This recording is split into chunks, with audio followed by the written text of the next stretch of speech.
ইবাদত কবুল হওয়ার জন্য আরেকটি শর্ত হলো হালাল রিজিক। কি? হালাল রিজিক। আল্লাহ তাআলা কোরআনের মধ্যে নির্দেশ দিয়েছেন, ইয়া আইয়ুহার রাসূলু কুলু মিনাত তাইয়্যিবাতি ওয়া আমালু সালিহা। হে ঈমানদারগণ, তোমরা হালাল রিজিক গ্রহণ করো, এরপরে ওয়া আমালু সালিহা, নেক আমল করো। সম্মানিত মুসল্লিয়ানে কিরাম, এই আয়াতে আল্লাহ রাব্বুল আলামিন দুইটা কথা বলেছেন। একটা হলো হালাল রিজিকের কথা, আর একটা হলো নেক আমলের কথা। এই আয়াতের মধ্যে হালাল রিজিকের কথাটা আগে বলা হয়েছে, তারপরে নেক আমলের কথা বলা হয়েছে। এই আয়াতের ব্যাখ্যায় মুফাসসিরিনে কিরাম বলেছেন, এই আয়াতে প্রথমে হালাল রিজিকের কথা, তারপরে নেক আমলের কথা বলে বোঝানো হয়েছে ইবাদত বা নেক আমল কবুল হওয়ার জন্য হালাল রিজিক শর্ত, আর শর্ত আগে থাকে।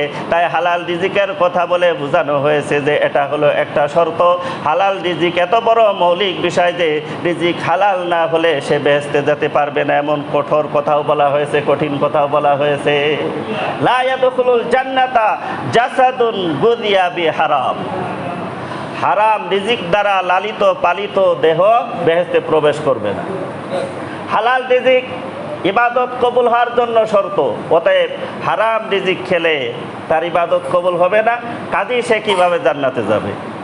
সম্মানিত মুসল্লিয়ানে কিরাম, হারাম রিজিকের অনেক ক্ষতি রয়েছে। হারাম রিজিক দ্বারা ইবাদত কবুল হয় না। হারাম রিজিক দ্বারা ইবাদত করার জজবা বা আগ্রহ সৃষ্টি হয় না। আমরা মুসলমান হিসেবে বুঝি যে ইবাদত করার দরকার, জীবনের সব ক্ষেত্রে আল্লাহর হুকুম মানার দরকার, কিন্তু হুকুম মানার জজবা আমাদের মধ্যে আসে না হারাম রিজিকের কারণে, ঠিক কিনা? এর বিপরীত হালাল রিজিক খেলে আল্লাহর হুকুম মানার জন্য জজবা বা আগ্রহ সৃষ্টি হয়। হারাম রিজিকের আরও ক্ষতি হলো, হারাম রিজিক দ্বারা দিল শক্ত হয়ে যায়, কলবে নূর পয়দা হয় না। কলবে নূর পয়দা হয় না, ইবাদতে মজা লাগে না, আখিরাতের দিকে মন রুজু হয় না। হারাম রিজিক দ্বারা কলব অন্ধকার হয়ে যায়, আর অন্ধকার কলব দ্বারা দিনের কথা শুনলে ভালো বুঝে আসে না, সহি এলেম আসে না। অনেক সময় আমরা দিনের কথা শুনি, ওয়াজ নসিহত শুনি, কিন্তু মনে ধরে না, যুক্তিতে ধরে না, চিন্তায় ধরে না, মনের অস্পষ্টতা দূর হয় না। এটাই যে সঠিক এবং ভালো কথা, মনের মধ্যে পরিষ্কার ধারণা আসে না, এটা হারাম রিজিকের কারণেই হয়। হালাল রিজিক খেলে দিনের কথা শুনলে ভালো বুঝে আসবে, কলবে নূর পয়দা হবে, যার ফলে যা শুনবো তা মনের মধ্যে পরিষ্কার হয়ে উঠবে।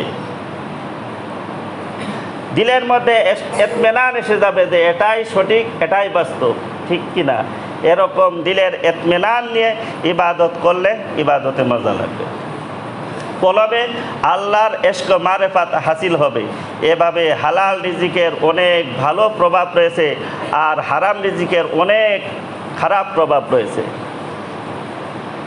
প্রত্যেকটা খাদ্য খাবারের মধ্যে আসর আছে, দেহের মধ্যে কিছুটা আসর পড়ে। যেমন এক এক খাদ্য খাবার খেলে দেহের এক এক রকম উপকার হয়। খাদ্যের মধ্যে রুহানি প্রভাব আছে, এক এক খাদ্যে রুহের এক এক প্রকার আসর হয়। শরিয়ত যে সমস্ত খাদ্য খাবার হারাম করেছে তা এ কারণেই হারাম করা হয়েছে যে সেগুলো গ্রহণ করলে মানুষের আত্মার উপর খারাপ প্রভাব পড়বে, চরিত্রের উপর খারাপ প্রভাব পড়বে। ইসলাম যে সকল জিনিস হারাম করেছে, যেমন শুকর হারাম করেছে, সেগুলো খেলে মানুষের শারীরিক দৈহিক নানা রকম রোগ ব্যাধি দেখা দেয়। শেষ পর্যন্ত বিজ্ঞানীরা এটা স্বীকার করেছে যে শুকর ভোজীরা, শুকর হলো নির্লজ্জ প্রাণী, তাই যারা শুকর খায় তারাও নির্লজ্জ হয়। শুকর ভোজীরা এমনই নির্লজ্জ হয় যে মহিলাদের সাথে রাস্তাঘাটে আকাম কুকাম করতেও শরম লাগে না।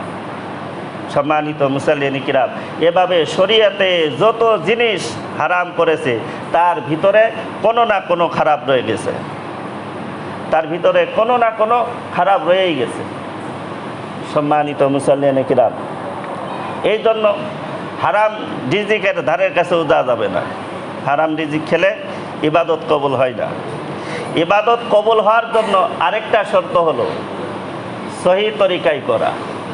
সব ইবাদত সহি তরিকায় করা। আমার ইচ্ছে মতো ইবাদত করলে সেই ইবাদত আল্লাহর কাছে কবুল হবে? হবে না। বরং প্রত্যেকটা ইবাদতের তরিকা জানতে হবে, সব কিছুর মাসলা মাসাইল জানতে হবে। রসুল করিম সাল্লাল্লাহু আলাইহি ওয়াসাল্লাম প্রত্যেকটা আমলের তরিকা কি হবে তা বলে গেছেন এবং দেখিয়ে গেছেন। সেই আমলটা সেইভাবেই করতে হবে। রসুল করিম সাল্লাল্লাহু আলাইহি ওয়াসাল্লাম একটা আমল করতেন আর বলতেন আমি যেভাবে করেছি ওইভাবে করো। যেমন নামাজের ব্যাপারে আল্লাহর নবী বলেছেন যে সল্লু কামা রাআইতুমুনি উসাল্লি, তোমরা আমাকে যেভাবে নামাজ পড়তে দেখো সেইভাবে নামাজ পড়ো। নামাজ আমার ইচ্ছে মতো পড়লে হবে না, আমার মন মতো পড়লে হবে না, বরং রসুলের শিখানো তরিকা অনুযায়ী নামাজ পড়তে হবে, ঠিক কি না? এক শ্রেণীর লোক আছে যারা বলে যে দিল ঠিক থাকলে নামাজ লাগে না। দিল ঠিক তো সব ঠিক। তাহলে তাদেরকে প্রশ্ন করি, রসুল করিম সাল্লাল্লাহু আলাইহি ওয়াসাল্লামের কি দিল ঠিক ছিল না? তিনি তো নামাজ পড়েছেন। অনেকেই বলে যে আমরা নামাজ পড়ি, তবে কলব দিয়ে নামাজ পড়ি, মন দিয়ে নামাজ পড়ি। এভাবে রসুল করিম সাল্লাল্লাহু আলাইহি ওয়াসাল্লাম কি মন দিয়ে নামাজ পড়ার কথা বলেছেন? রসুল করিম সাল্লাল্লাহু আলাইহি ওয়াসাল্লাম তো বাহ্যিকভাবে নামাজ পড়ে তারপরে বলেছেন যে আমি যেভাবে নামাজ পড়ি তোমরা সেইভাবে নামাজ পড়ো। মন দিয়ে নামাজ পড়লে কি নামাজ হয়? তা তো নামাজের কল্পনা হয়। মন দিয়ে যদি কেউ খায় তাহলে কি খাওয়া হয় না খাওয়ার কল্পনা হয়? মন দিয়ে যদি কেউ ওষুধ খায় তাহলে কি রোগ সারবে? রোগ সারবে না, বাস্তবে ওষুধ খেতে হবে। মন দিয়ে যদি কেউ অফিসে না গিয়ে চাকরি করে, মন দিয়ে চাকরি করে, তাহলে কি সে বেতন পাবে? ফিজিক্যালি চাকরি করতে হবে। তো মন দিয়ে নামাজ পড়লেও নামাজ হবে না, নামাজের কল্পনা হবে, ঠিক কিনা? তাতে সওয়াব পাওয়া যাবে না। রসুল সাল্লাল্লাহু আলাইহি ওয়াসাল্লাম যেভাবে নামাজ পড়েছেন সেভাবে আমাদেরকে নামাজ পড়তে হবে, ঠিক কিনা ভাই? এভাবে প্রত্যেকটা আমল রসুল করিম সাল্লাল্লাহু আলাইহি ওয়াসাল্লাম যেভাবে বলেছেন সেভাবে আমাদের করতে হবে। যেমন হজের ব্যাপারে রসুল করিম সাল্লাল্লাহু আলাইহি ওয়াসাল্লাম বলেছেন খুযু আন্নী মানাসিকাকুম, তোমরা আমার কাছ থেকে হজের প্রত্যেকটা আমল নিয়ম নীতি শিখে নাও। রসুল করিম সাল্লাল্লাহু আলাইহি ওয়াসাল্লাম ছিলেন প্র্যাকটিক্যাল মুআল্লিম, অর্থাৎ বাস্তব প্রশিক্ষক। প্র্যাকটিক্যালি তিনি সব কিছুর শিক্ষা দিয়ে গিয়েছেন।